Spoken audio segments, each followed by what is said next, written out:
بیوی کے لیے بھی کچھ احکامات ہیں، بیوی کی بھی کچھ ذمہ داریاں ہیں جو اسے شوہر کے حق میں پوری کرنا ہے.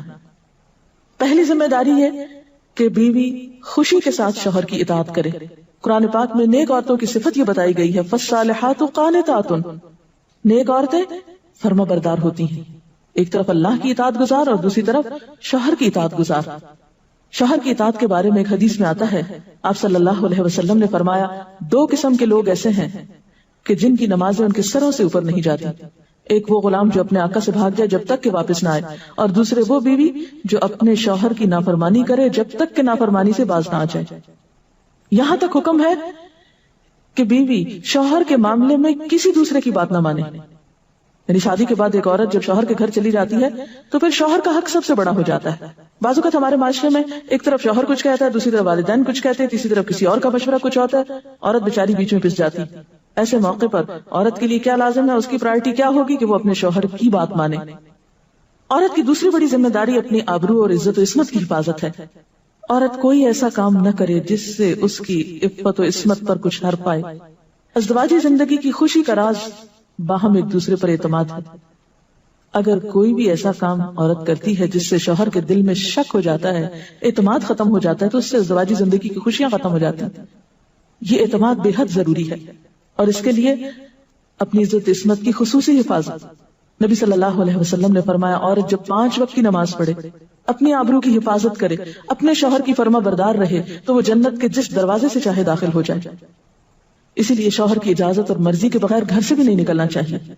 حضرت معاذ بن جبل کہتے ہیں کہ نبی صلی اللہ علیہ وسلم نے فرمایا، خدا پر ایمان رکھنے والی عورت کے لیے جائز نہیں کہ وہ اپنے شوہر کے گھر میں کسی ایسے کو آنے دے جس کا آنا شوہر کو پسند نہ ہو، اور وہ ایسی صورت میں گھر سے نکلے جب اس کا نکلنا شوہر کو پسند نہ ہو.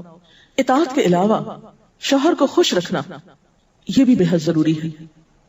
نبی صلی اللہ علیہ وسلم نے فرمایا، جس عورت نے اس حال میں انتقال کیا کہ اس کا شوہر اس سے خوش تھا تو وہ جنت میں داخل ہوگی. اور عموماً کسی کی خوشی کے لیے انسان اپنے جذبات کی قربانی دیتا ہے، بعض اوقات اپنی سوچ کی قربانی دیتا ہے، بعض اوقات اپنے کسی اور راحت و آرام کی قربانی دیتا ہے. تو ایک عورت جب اپنے شوہر کو خوش کرتی ہے تو جواباً اس کے لیے خوشی پلٹتی. اس لیے گھریلو زندگی کی خوشی کا انحصار اسی بات پر ہے کہ دونوں ایک دوسرے کے لیے قربانی کے جذبات رکھتے ہوں، ایک دوسرے کے لیے رحمت اور ایک دوسرے کے لیے مودت کا ذریعہ ہوں. جیسا کہ قرآن پاک میں شادی کا مقصد یہ بتایا گیا کہ دونوں کے درمیان باہم مودت اور رحمت کے جذبات ہوں، ایک دوسرے کے لیے سکون کا باعث ہوں، تاکہ انسانی زندگی بہترین طریقے پر رواں دواں رہے. اسی طرح شوہر سے محبت کا اظہار کرنا، اس کے ساتھ وفادار رہنا، اس کا احسان ماننا یہ بھی بے حد ضروری ہے. حضرت اسماء کہتی ہیں کہ ایک بار نبی صلی اللہ علیہ وسلم میرے پاس سے گزرے، میں اپنی سہیلیوں کے ساتھ تھی. آپ نے ہمیں سلام کیا اور ارشاد فرمایا، تم پر جن کا احسان ہے ان کی ناشکری سے بچو.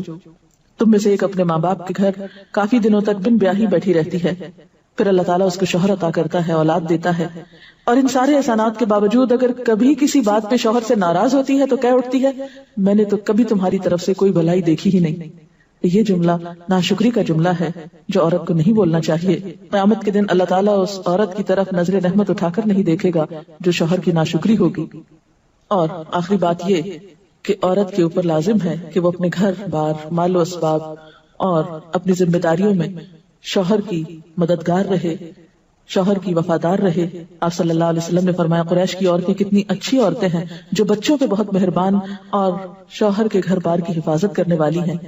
آپ صلی اللہ علیہ وسلم نے ایک اچھی عورت کی خوبیاں بیان کرتے ہوئے فرمایا، مومن کے لیے خوف خدا کے بعد سب سے مفید اور باعث خیر نعمت نیک بیوی ہے. نیک بیوی کون سی؟ اس کی کیا تعریف ہے کہ جب شوہر کوئی کام کہے تو خوشی سے کر دے، جب اس پہ نگاہ ڈالے تو اس کو خوش کر دے، اور جب اس کے بھروسے پر قسم کھا بیٹھے تو قسم پوری کر دے، اور جب کہیں چلا جائے تو اس کے پیچھے اپنی عزت و آبرو کی حفاظت کرے، اور شوہر کے مال اور اسباب میں اس کی خیر خواہ رہے، اس کو ضائع نہ کرے. ایک اچھی بیوی کی خوبیاں آپ صلی اللہ علیہ وسلم نے بتائیں. اور پھر آخری چیز صفائی ستھرائی، سلیقہ، شوہر کے لیے زیب و زینت کا اہتمام. یہ چیزیں بھی ازدواجی زندگی میں خوبصورتی پیدا کرتی ہیں اور اس کا بھی اہتمام جو ہے پھر ایک عبادت ہو جاتا ہے. لیکن ہمارا حال یہ کہ جب ہمیں کہیں باہر جانا ہوتا ہے تو ہم بہت اہتمام کریں گے، لیکن شوہر کے لیے بطور خاص نیت کر کے اہتمام نہیں کریں. ہم یہ کہتے ہیں اس کو تو نظر ہی نہیں آتا، اس نے کبھی تعریف ہی نہیں کی، اس کو پتہ ہی نہیں میں نے کیا پہنا اور کیا نہیں پہنا. تو اس لیے پہنے. ایک شیطان ہمیں جواز فراہم کر دیتا نا. حالانکہ ہر کوئی ڈسکرپٹیو نہیں ہوتا. جس طرح بعض اوقات ہم خواتین بہت ڈسکرپٹیو ہوتی ہیں, اس نے یہ پہنا, اس پہ یہ اینگل تھا, یہ ایسا تھا, ویسا تھا. شوہروں مردوں کی اس طرح کی نظر نہیں ہوتی. پھر ہم اسے وہ ایکسپیکٹ کرتے ہیں جو ہم خود کر رہے ہوتے ہیں یا خود چاہتے ہیں, وہ اس میں پورے نہیں اترتے تو ہمارے اسٹینڈرڈ سے گر جاتے ہیں. تو اس سے یہ ہے کہ ان کی اور بھلائیاں یاد رکھ کے اگر اس طرح کی کوئی کمی کوتاہی ہو جائے تو اسے اگنور کر دینا چاہیے, اور ان کے لیے بھی بطور خاص اہتمام کرنا چاہیے.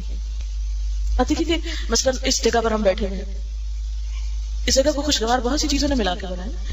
سب لوگوں کا اکٹھا ہونا ایک خوشی کا باعث ہے, یہ پھول رکھے ہوئے, یہ روشنی ہے. اب ہم ایک ایک چیز گن تو نہیں سکتے, لیکن اوور آل ہر چیز کا اپنا ایک افیکٹ ہے اور ہر چیز کا اپنا ایک اثر ہے. تو اسی طرح شوہر اور بیوی کے تعلقات میں بہت ساری چیزیں ایسی ہوتی ہیں جو ہم کو نظر نہیں آ رہی ہوتی, جو سامنے اس کا اثر نہیں ہوتا, مگر وہ بیک گراؤنڈ پہ ہوتی ہیں, مگر ہم ان کو کبھی بھی نہیں سامنے لاتے اور کبھی بھی ان کا ذکر نہیں کرتے. تو ہمیں ان معاملات میں تھوڑی کوشش کر کے کچھ احسانات کا کبھی زبان سے اگر بول دیں گے تو اس سے کچھ کمی نہیں ہوتی, لیکن دوسرے کا دل جیتا جاتا ہے. اور دوسرے کا دل خوش کرنا تو بہت بڑی عبادت ہے, اور اس کا آغاز اگر گھر سے ہو تو اور اچھا ہے, کیونکہ گھر والوں کو خوشیاں دینے سے خود خوشیاں اپنے آپ پہ پلٹتی, دے کر زیادہ ملتی ہیں, لیتے وہی ہیں جو دینا جانتے ہیں. تو اللہ تعالیٰ ہمیں عمل کی توفیق عطا فرمائے.